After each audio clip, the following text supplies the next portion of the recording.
Baik, Assalamualaikum warahmatullahi wabarakatuh. Waalaikumsalam.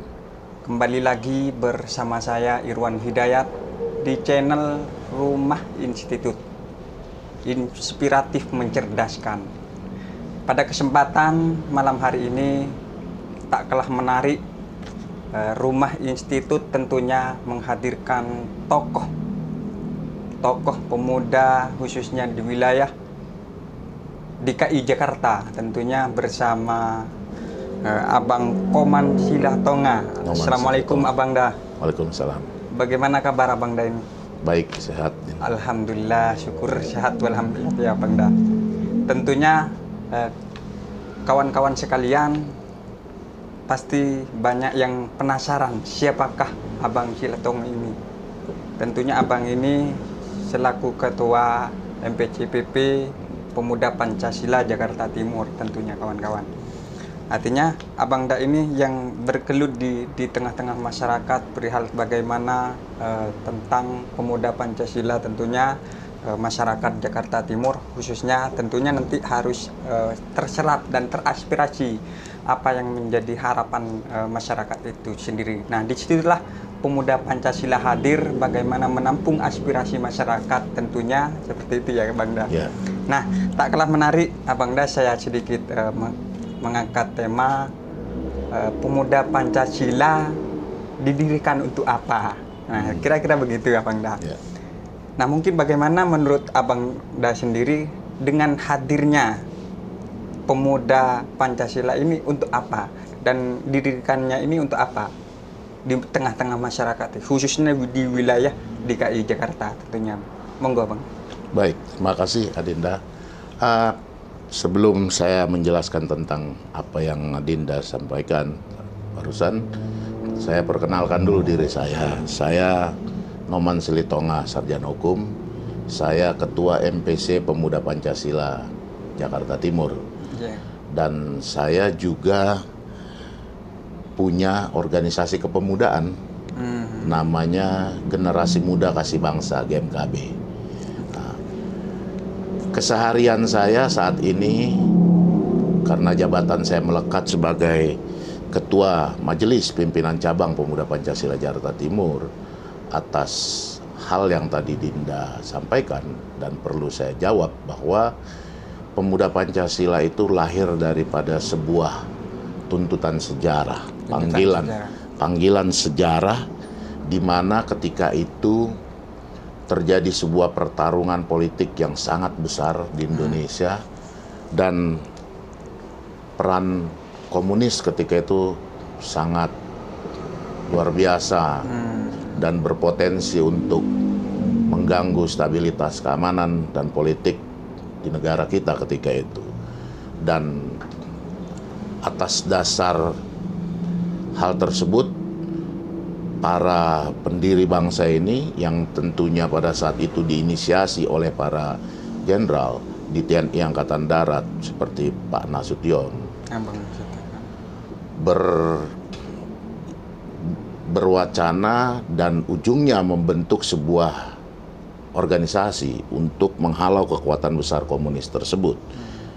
Lahir dari cikal bakal organisasi yang bernama IPKI, Ikatan Pendukung Kemerdekaan Indonesia, hingga akhirnya menjadi Pemuda Pancasila. Pemuda Pancasila. Dan ketika itu memang Pemuda Pancasila didirikan oleh TNI Angkatan Darat, oleh para perwira tinggi di TNI Angkatan Darat.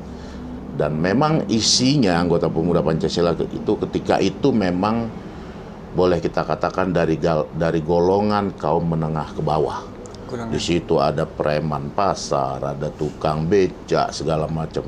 Tapi yang dibutuhkan ketika itu adalah kalangan yang mampu, berani menghadapi kekuatan besar komunis ketika itu. Dan alhamdulillah, puji Tuhan, kekuatan itu sampai dengan di tahun 1965 ketika mereka melakukan gerakan yang sangat berbahaya, mengkhianati Pancasila, ya, merongrong kewibawaan pemerintah ketika itu, dan akhirnya Ormas Pemuda Pancasila menjadi garda terdepan untuk mematahkan dan membubarkan PKI ketika itu. Dan itu dirasakan oleh seluruh golongan kalangan masyarakat Indonesia.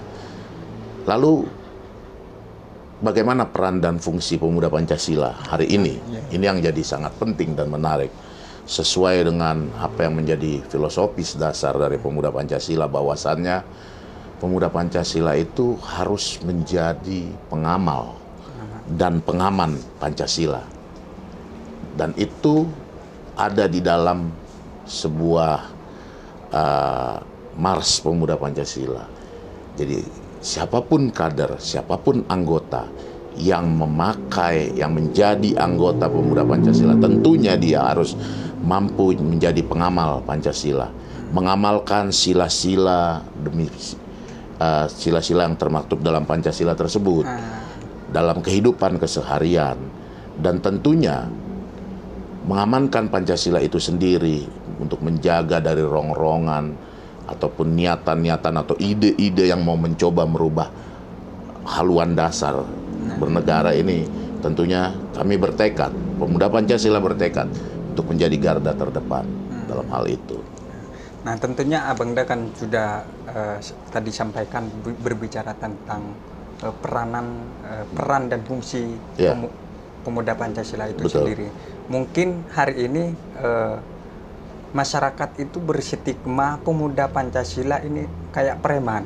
Nah, istilah itu ada, Bang. Ada. Nah, tentu bagaimana Abang ini menyikapi hal seperti ini? Tentunya kan butuh aspirasi yang tentunya perlu istilahnya diberikan pemahaman masyarakat ini kalau seperti ini. Kira-kira bagaimana, Bang? Ya, memang stigma itu pasti ada, pasti sudah. Dan itu bukan hanya di pemuda Pancasila, tentunya ada di ormas-ormas lain juga kan gitu. Tapi ketika stigma itu melekat, diidentikan dengan pemuda Pancasila, kami juga mau menjawab itu tidak ragu-ragu bahwa memang ketika itu kita identik dengan itu. Tapi seiring perkembangan waktu, seiring perkembangan zaman, teknologi yang semakin maju, tentunya kami nggak bisa harus ada di dalam wilayah itu. Dan alhamdulillah, puji Tuhan, sampai hari ini pemuda Pancasila sudah mampu membuktikan itu. Karena apa?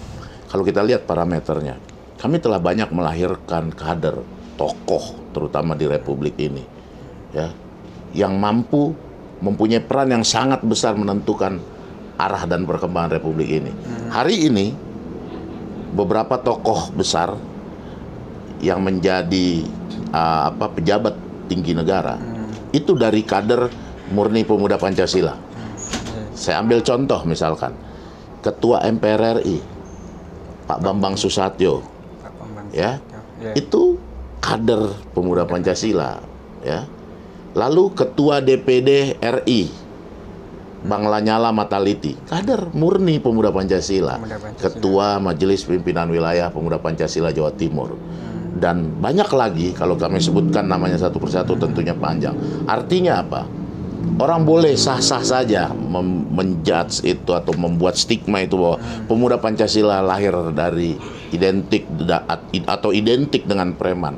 Kami nggak akan pernah marah dan tersinggung. Tapi kami juga mampu membuktikan bahwa kami telah mengisi ruang-ruang bernegara ini dengan baik, dengan melahirkan tokoh-tokoh yang berpengaruh dan tentunya menjadi panutan di Republik ini. Nah, tentunya sangat menarik ini, Bang. Apalagi berbicara tentang pemuda Pancasila, banyak kader-kader pemuda Pancasila tentunya sudah membuktikan kepada Republik Indonesia, kepada umat dan bangsa. Tentunya kan sudah yang disampaikan oleh Bang Da tadi, Bang Lanyala dan juga Ketua MPR.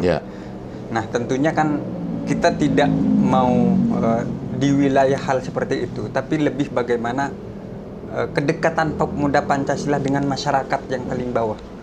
Nah, tentunya bagaimana harapan Abang itu sendiri? Pemuda Pancasila adalah sebuah organisasi masyarakatan yang tentunya secara prinsip dasar dia harus dekat dengan seluruh lapisan masyarakat. Kami lahir dari kalangan yang dibilang tadi menengah ke bawah, ya. Tentunya ini menjadi sebuah spirit, semangat kami untuk tidak membentuk atau tidak membuat pengkotak-kotakan, ya. Justru dengan hal tersebut kami mampu dan harus mampu membuktikan bahwa setiap anggota pemuda Pancasila harus mampu dekat dengan masyarakat di semua kalangan. Ya, jadi itu harus menjadi sebuah bukti, dan itu sudah kita buktikan sampai hari ini.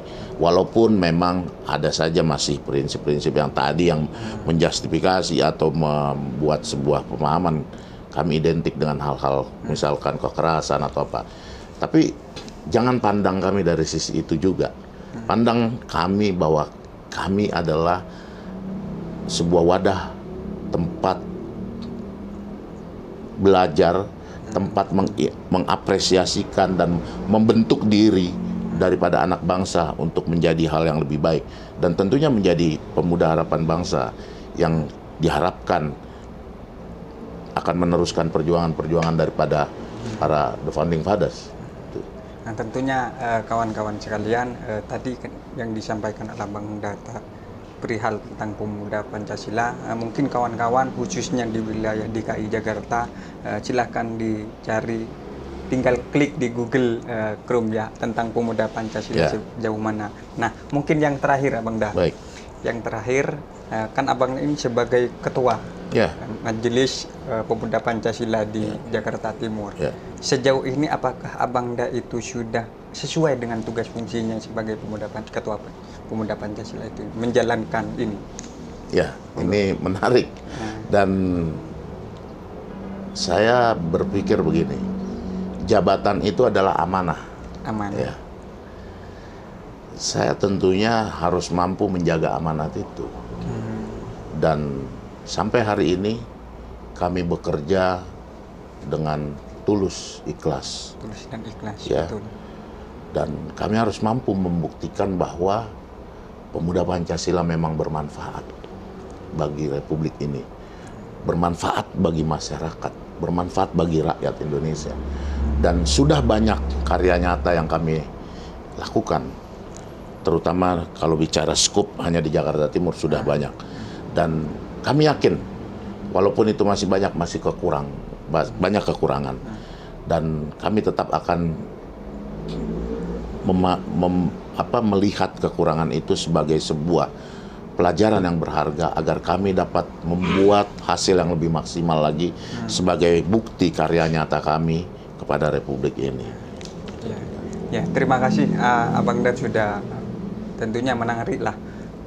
Kalau kita telisik lebih mendalam, tentunya kita tidak nutut ini untuk melihat agenda-agenda yang tentunya Abang Dan. Ini Abang Dan itu sudah memberikan waktu kepada Rumah Institut. Di tengah-tengah kesibukannya masih sempat untuk berbagi di Rumah Institut. Tadi yang terakhir Abang Dan. Nah, sekarang dari yang terakhir untuk yang terakhir Abang Dan. Mungkin dari yang terakhir untuk yang terakhir ini, closing statement dari Abang Dan perihal secara umum tentang pemuda Pancasila, mungkin sebagai motivasi untuk para pemuda milenial juga, kira-kira begitu. Monggo Bang Dan. Baik, pertama-tama tentunya saya mengucapkan terima kasih ya kepada Dinda semua dari Rumah Institut yang telah bersedia bersilaturahmi dengan kita di Pemuda Pancasila Jakarta Timur. Hal ini tentunya menjadi sebuah spirit juga bagi kami untuk memberikan sebuah pemahaman juga kepada generasi muda sekarang. Dan tentunya kami menghimbau bahwa anak muda, pemuda itu adalah harapan bangsa. Tiang negara ini ada di pemuda. Sebagai seorang pemuda tentunya harus tetap semangat, harus tetap berkarya, harus tetap memiliki sebuah semangat yang benar-benar tulus, ikhlas untuk berbuat yang terbaik bagi bangsa dan negara, terlepas dari profesi apapun nantinya. Ya, hal ini harus benar-benar menjadi sebuah spirit perjuangan bagi anak-anak muda, karena bangsa yang besar tentunya harus ada lahir dari sosok-sosok anak muda, ya. Dan semoga, dan kami yakin, ya, sangat yakin bahwa pemuda Indonesia akan mampu menggapai masa-masa kemasan Indonesia yang sebentar akan kita jelang. Semoga itu bukan cuma jargon, tapi itu adalah sebuah tekad, sebuah spirit besar untuk menunjukkan Indonesia adalah negara yang mampu berkompetisi di kancah internasional. Dan sekali lagi, generasi muda harus mampu berdiri dengan langkah tegap untuk menatap masa depan Indonesia yang lebih baik. Saya rasa itu. Tentunya kawan-kawan, bagi para pemuda khususnya seluruh Indonesia, mari bangun dari tempat tidurnya. Kira-kira begitu ya, Bang. Ya. Mari bangun dari tempat tidurnya. Kita berbicara tentang berbangsa dan bernegara, itu bukan seolah-olah tidur di tempat kasur. Ya, bukan untuk cuma memikirkan bermimpi. negara. Ya. Tentunya saya ucapkan banyak terima kasih, Bang Da. Makasih. Sudah berbagi di channel Rumah Institut. Makasih. Tentunya Rumah Institut harapannya terus berkembang dan menginspirasi untuk kalangan masyarakat itu sendiri dan mencerdaskan untuk masyarakat itu sendiri. Mungkin sekali lagi saya ucapkan terima kasih. Terima Bang Da. kasih, Dina. Makasih. Kurang dan lebihnya mohon maaf. Assalamualaikum warahmatullahi wabarakatuh. Waalaikumsalam.